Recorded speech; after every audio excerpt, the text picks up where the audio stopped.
Reva Latonsky is the CEO of SMB Connects and one of the nation's leading experts on small business and mid-sized businesses. She was the editorial director of Entrepreneur Magazine and has been offering guidance and inspiration to small businesses and people and aspiring entrepreneurs for more than 2 decades. We're honored to have Reva here today as she answered your questions, your emails. We're doing this live. Send them in, so please don't hesitate to get some of that great advice and send us your questions.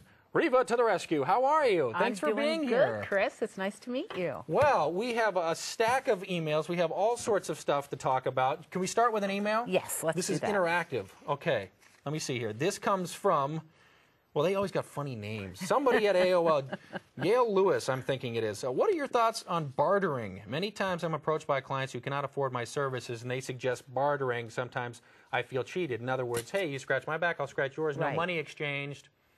You know what? It's for starting out entrepreneurs or in times that are tough like today's times, it's a great way for you to get something you need without paying for it. However, and there's always a however there, you have to make sure that what you're bartering, what you're getting in return is equal to what you're giving. Right. So let's say that you're a marketing and communication specialist and you don't have an accountant, or you did and it's too expensive. So maybe you can find a financial advisor who's in need of some marketing and communications advice.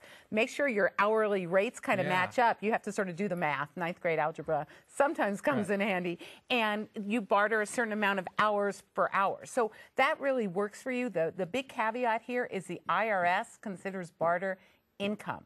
So that's something you got to report. Yes, so you have to report that and pay taxes on it. And if you do a fair amount of it, they could fine you. There's also a number of bartering companies out there that are sort of like banks. So you would deposit a certain amount of hours in it, and maybe you could take out, somebody will use your services, you might get a free hotel stay out of it. So you can just go online and look for bartering companies. There's a lot of them out there. Just check them out a little to make sure that people are very active in the network. So bottom line, Gail, yes, bartering's okay as long as it's a fair trade and as long as you're comfortable with the fact that you're going to have to report it. Right, and don't do too much of it because then you have no income coming in. So that's not smart either. Okay. Well, today is sales and marketing. That's our main theme for today.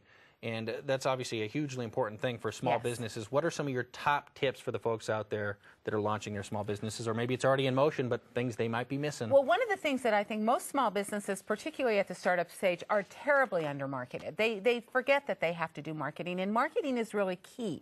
But you have to look at it as sales is the end. Marketing is the means to get to the end. You can market like crazy. If you're not making a sale from it, you're obviously doing something wrong.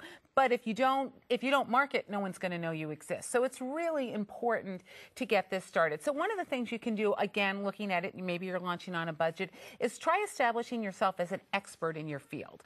Let's say you have a clothing store for teens, and you just think, well, I'm just a clothing store owner. But if you establish a relationship maybe with a local newspaper. Don't overlook your neighborhood papers, especially if you're a retailer. And you say, you know what, it's back to school time. Remember the timing, not September. We'll start pitching in July. It's back to school time. I'd like to share, some of the hot tips for design this year. Okay. They're going to quote you. They may mention the fact that you own a store, but you're not there promoting your store. You're talking about the subject. You become an expert. People start recognizing your name and will beat a path to your door. Okay. All right. Well, you've intrigued Dick, who's calling from Seattle. He's on the phone. Hi, Dick. Hi there. How are you? Very good. You've got a question for Reva. You bet I do. Okay. Actually, a couple questions, but the first one would be, what's the best way for advertising my Alaska Native owned process project management business? Okay, you're yeah, that's a long title. I was trying to think of an acronym. Say that again. You're. Yeah, I have a small business. It's process and project management. Okay. Okay, and I've been in business for about 2.5 years, and I've tried every which way to advertise, and I'm just not clear on how to do that. So you help businesses sort of get more organized, become more efficient? I sure do. Okay, so what is your particular target SMBs? Do you aim at small and mid-sized businesses? You do corporations? What's your field? Right now it's large corporations. I just a year with NASA, them out the survey. So.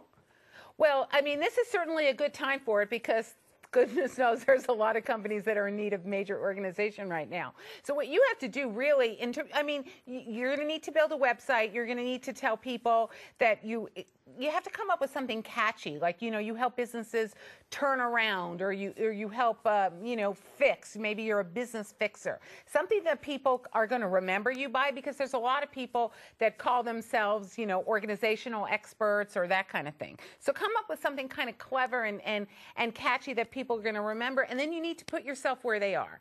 Where are you going to meet people? I mean, you start off locally at maybe chamber events or other kind of events that these business owners come to, but then you branch out. Is there a particular segment that you specialize in? Everybody has a trade show.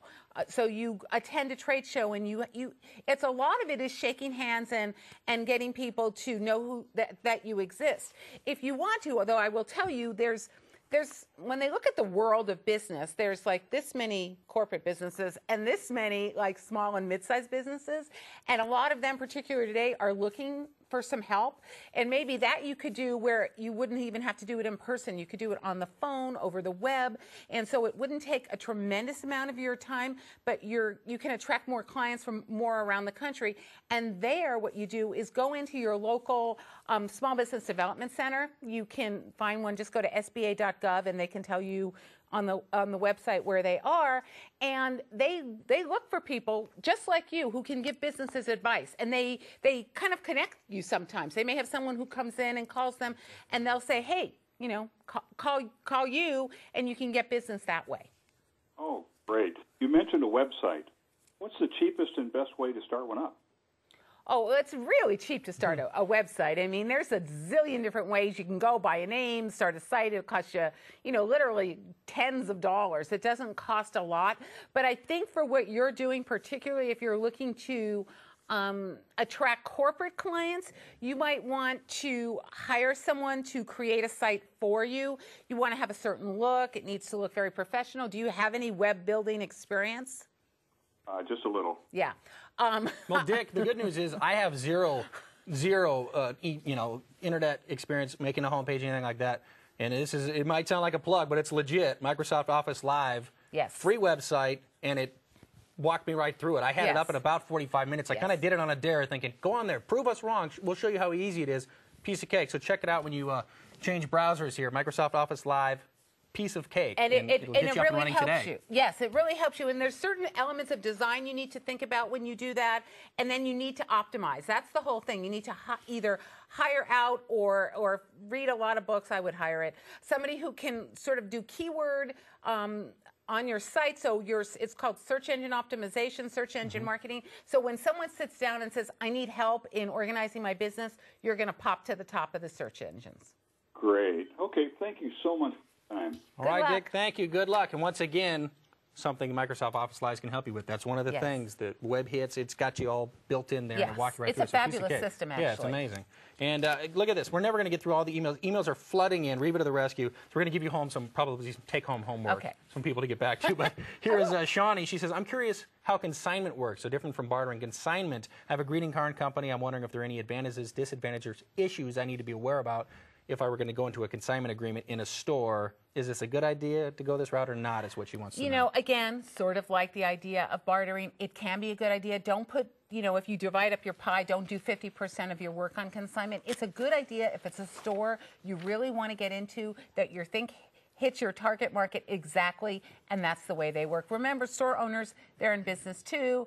They don't really want to buy things outright and get stuck with them. So I would take some of your greeting cards and maybe a certain percentage, 10, 20%, only to stores that you really think are going to work for you, and go ahead and do it on consignment. But set some parameters. You know, you don't want them keeping your merchandise there for 6, 8 months, because then it gets stale. People might see you and go, oh, this is kind of old stuff.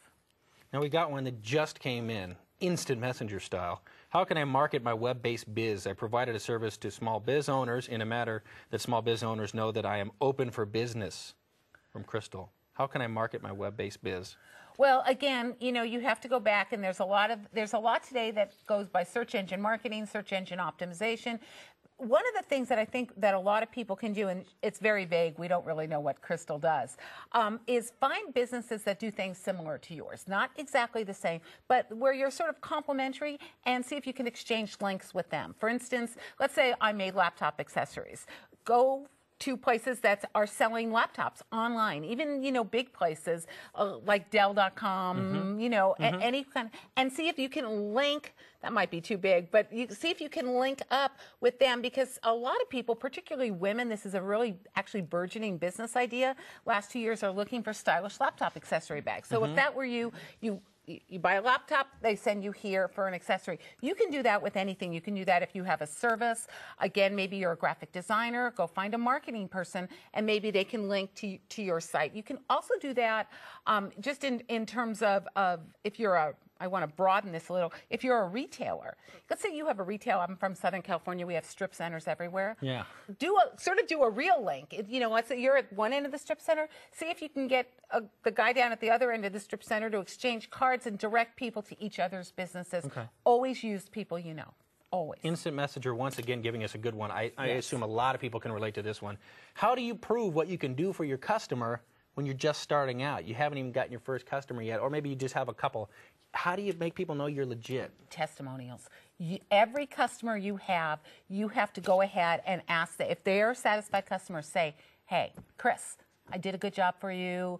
I hope you're happy with my work. Could you write me, a recommendation? And then put it on your site. Make sure you get permission, but put it on your site so people who come to your site say, oh, look, that person did a good job. Let's say you're just starting out.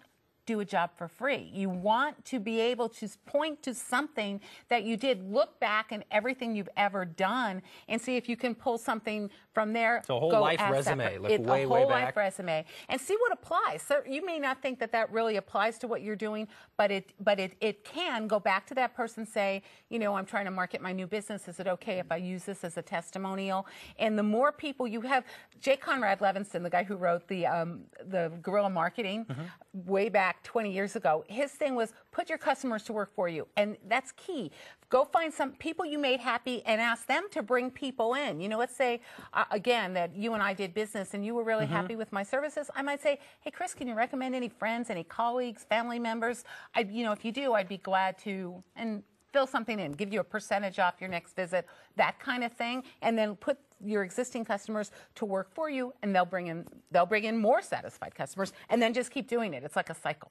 So get your customers working for you. Yes, and get testimonials and letters of recommendation from everybody. And keep them on file somewhere? Keep them on file. Put them on your website. So, Okay. Depending on how you choose to market. I mean, web marketing is great. Put it on your website if you can get a picture of them, if it works.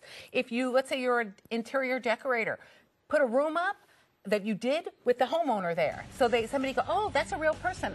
I see. I can relate to that. Got it. And do it that way. Reva, thank you so much. Reva to the rescue, as promised. She'll be back more. We're out of time, but I want to thank Reva for all of her great advice. Thanks for the callers and the emails for jumping in on the fun here. For more information on Reva's company, SMB Connects, you can log on to our website, sbsummit.com/guests.